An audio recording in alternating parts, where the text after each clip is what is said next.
أعوذ بالله من الشيطان الرجيم بسم الله الرحمن الرحيم الحمد لله رب العالمين والصلاة والسلام على رسول الكريم.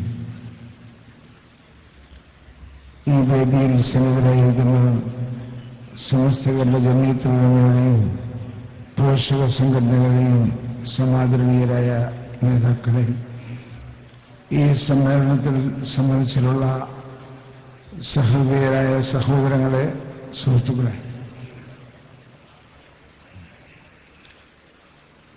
SYSന്റെ 60ാം വാർഷിക സമ്മേളനത്തിന് സാക്ഷിയാകാൻ ബഹുമാനപ്പെട്ട അസത്ത് മാലിക് ദിഹാർ തങ്ങളുടെ അന്തരീക്ഷം ഓടുന്ന ഈ മഹത്തായ മണ്ണിനെ സാധിച്ചതിൽ നമുക്കെല്ലാവർക്കും ഏറെ സന്തോഷമുണ്ട്.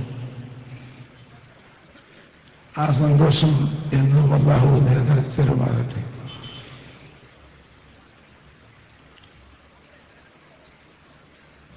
സമസ്ത കേരള ജമിയത്തുൽ ഉലമയും അതിന്റെ പോഷക സംഘടനകളും ഇന്ന് ആരാലും തടയാനാകാത്ത വിധം, തകർക്കാനാകാത്ത വിധം സമുദായത്തിനിടയിൽ വേരൂന്നിക്കഴിഞ്ഞ ഒരു മഹാപ്രസ്ഥാനമാണ് എന്നുള്ള കാര്യം ഇപ്പോൾ ബോധ്യപ്പെടുത്തേണ്ട ആവശ്യമില്ല. ഈ സമ്മേളനം തന്നെ അതിനുദാഹരണമാണ്. 60ാം വാർഷിക സമ്മേളനം കാസർഗോഡ് വെച്ച് നടത്താൻ തീരുമാനിച്ച് സമസ്ത കേരള ജമിയത്തുൽ ഉലമയുടെയും അതിന്റെ പോഷക ഘടകങ്ങളായ SYSന്റെയും സംസ്ഥാന നേതാക്കന്മാരെ ആത്മാർത്ഥമായി ഞാൻ അഭിനന്ദിക്കുകയാണ്. സുന്നത്ത് ജമാഅത്തിന്റെ ആശയ ആദർശങ്ങൾ ഉൾക്കൊണ്ട് സമസ്ത കേരള ജമിയത്തുൽ ഉലമയുടെ പ്രവർത്തനവുമായി സഹകരിച്ച് മുന്നോട്ട് പോകാൻ, ആ രംഗത്ത് സജീവ സാന്നിധ്യമാകാൻ നമുക്കെല്ലാവർക്കും ജഗന്നിയന്താവായ അല്ലാഹു അനുഗ്രഹം നൽകുമാറാകട്ടെ.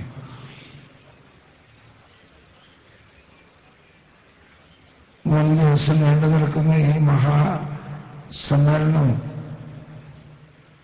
ഞായറാഴ്ച വൈകുന്നേരമാണ് അവസാനിക്കുന്നത്.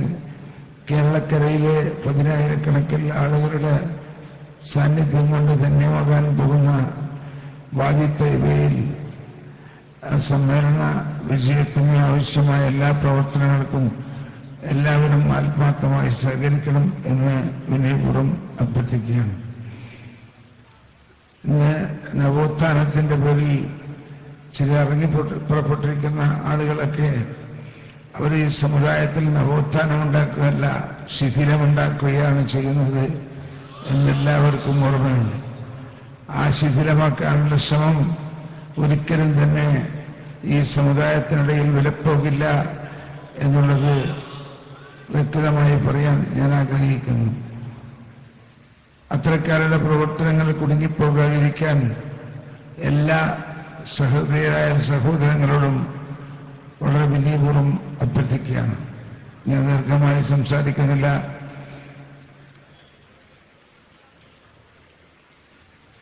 മുസ്ലിം കേരളത്തിന്റെ ആധികാരിക സാമുദായിക സംഘടനയായ സമസ്ത കേരള ജമിയത്തുൽ ഉലമയുടെ പ്രവർത്തനങ്ങൾ ആത്മാർത്ഥമായി സഹകരിച്ച് പ്രവർത്തിച്ചുകൊണ്ടിരിക്കുന്ന എല്ലാ പ്രവർത്തകന്മാരെയും നേതാക്കന്മാരെയും ആത്മാർത്ഥമായി അഭിവാദ്യം ചെയ്തുകൊണ്ട് ഈ സമ്മേളനത്തിന് എല്ലാവിധ വിജയങ്ങളും ആശംസിച്ചുകൊണ്ട് ഞാൻ അധ്യക്ഷ പ്രസംഗിക്കുന്നു. അസ്സലാമു അലൈക്കും വറഹ്മത്തുള്ളാഹി.